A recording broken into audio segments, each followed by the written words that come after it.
Just around the corner. That means the risk of flooding and drought are real concerns. But Harris County commissioners are studying an idea they hope could help with both of the problems. Adam Bennett live along Buffalo Bayou to explain what they're up to. Adam? Well, Lynn, all that water we get here in Houston has an exit thanks to bayous like Buffalo. But if you've been in Houston for any amount of time, you know that a lot of times that's not enough to stop flooding. Well, now county commissioners are trying using an existing technology in a totally new landscape.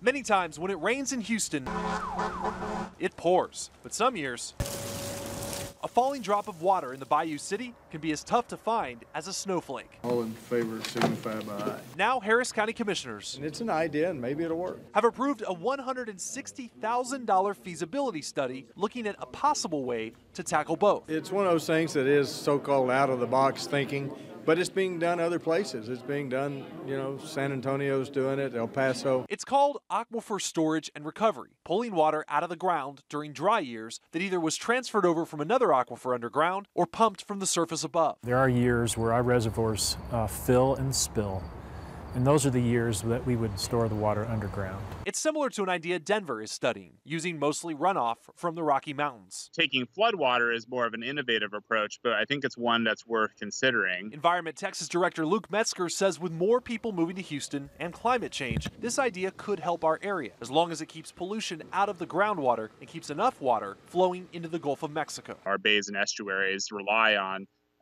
waters that come in order to have that balance of salinity and in order to protect and encourage the growth of sea life.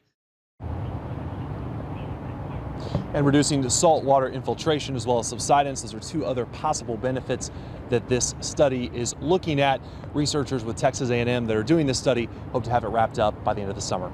Live near Buffalo Bayou, Adam Bennett, KHU 11 News. All right, Adam, thanks. We told you